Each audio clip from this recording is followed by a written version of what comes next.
You can train hard, you can eat clean, but even the perfect plan will fail if you ignore these 6 critical things. In this video, I'll show you what truly matters for lasting results, just like the things I've used been able to maintain my own results for over 10 years. So most people seem to think we have a big weight loss problem in the world, but honestly, we don't really have a weight loss problem. We have more of a weight maintenance problem, because I'm telling you, almost everyone gets in pretty good shape at some point. It's just very few people actually keep the weight off. To me, these 6 things are the biggest reason why, with the number one thing being lack of sustainability in your plan. Whether this goes with your diet by cutting out all your favorite foods, whether this goes with an exercise plan where you just crush yourself with brutal cardio that you hate, you will not be able to sustain your results if you're doing something you hate the whole time. And one of the biggest things is just getting way too caught up in the food quality side of things and feeling like you can't have anything you love, like a donut or pizza or ice cream or anything else. And what ends up happening is, by banning those things, you want them even more because you end up feeling so restricted. You end up binging on them later down the road, and then you feel like you screwed everything up, so you just go off the deep end and get in as much as you possibly can because your diet starts again tomorrow, and then you just keep repeating that cycle and you can't get out of it. So I say this all the time, but food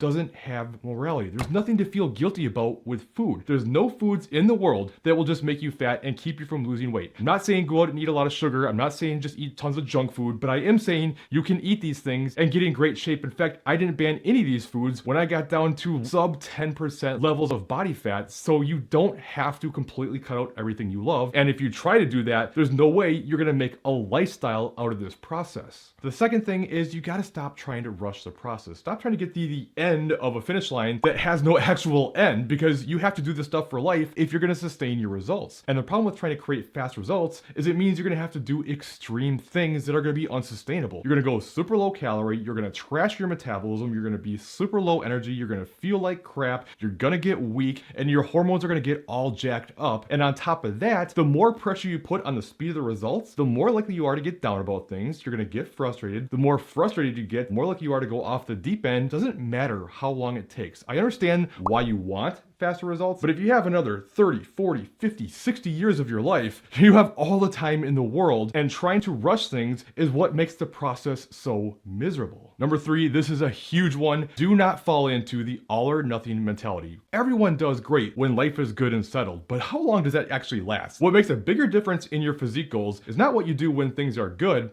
but it's what you do when everything's in chaos, when you're crazy busy and things are falling apart. And that doesn't mean you have to keep sticking to your plan perfectly and you can't back off at all. I'm not saying that, but you have to be okay with sometimes saying, I'm gonna back off, I'm gonna focus more on rough maintenance, I'm still gonna show up and give something, but not give nothing, because what kills most people, they just stop until they can give 100%, and then they just keep starting and stopping for the rest of their life, because there's no way you're gonna be able to give 100% for the rest of your life. Number 4, follow your plan, not your emotions. Getting caught up in emotions is just a killer. Your emotions are not reliable. There's nothing logical about what's in your head, right? Everything up here is all emotion. And when you get emotional about things, you don't do things in your best interest, especially if you're getting frustrated about your perceived lack of results and you get down about it. So now you go way backwards and set yourself back, and now you keep starting over again. Whatever you have for a plan, you create that plan for a reason. Follow that plan. It'll work until it eventually stops working, because it will at some point. Metabolic adaptation is a thing. Your metabolism will slow down. Over time, you're gonna hit plateaus. This is normal. It's not something to get super frustrated about. But that means eventually you're gonna have to make changes. So keep following your plan regardless of the result.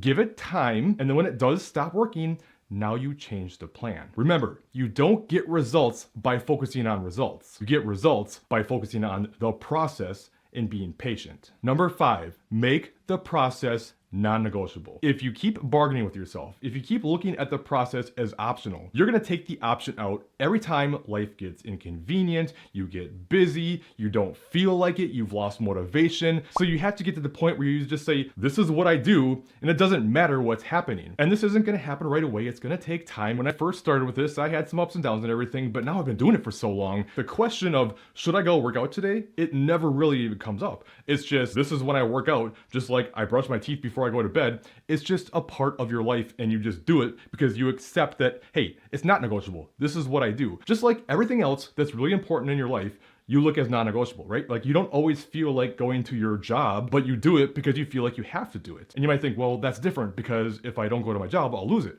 Well, it's no different. If you don't follow the plan for your fitness goals, you're gonna lose that as well. So it kind of comes down to, where do you place your biggest priorities? What's the most important thing to you? And I'm not here saying this stuff has to be your biggest priority, but it does have to be a big priority if you want to get the result and especially keep it. Number 6, this is one that's not talked about a lot, but honestly, it could be the biggest reason I see most people fail. And that is limiting beliefs. You have to believe that you're capable of accomplishing your goals. And you are. I know you are. It's just we get so caught up in being our own worst critic, and I am too. You're not alone with this. But it's like I could line up 1,000 people and ask you to pick which of those 1,000 people are not able to lose all the weight that they want. And you would say, well, they all can. But then you're like, well, I can't do it though, right? Like, you're not that special, I'm sorry to say. But if you don't believe it, why would you put in the work? Give yourself credit. You're capable of way more than you think. Okay, I had 6 on the list, but I literally just thought of this, so I'm gonna give you a bonus 7th tip here. It's gonna be real quick. Don't try to change your body because you hate your body. Try to change your body because you love yourself enough to change. I never see people who are always getting down on themselves and talking about how overweight they are and how ugly they are or anything else, who've been able to make it past that and create the change they want, because they're always in a negative place. So you are worthy of being happy just like you are right now. Doesn't mean you shouldn't try to make changes. That doesn't mean that health isn't important. And it can be super powerful to change your body for the better. But if you hate yourself now, it's not going to be any different once you lose the weight. Love yourself enough to make the change. Okay, with that, there's one thing I haven't talked about that honestly, in my opinion, is the biggest #1 reason why people are never able to create big physique changes. I don't mean like, oh, just losing some weight. I mean like jaw-dropping, holy crap, can you believe those results types of change. So to find out what that is, make sure you check out this video next. Let me know if you have any questions, and I'll see you in that other video.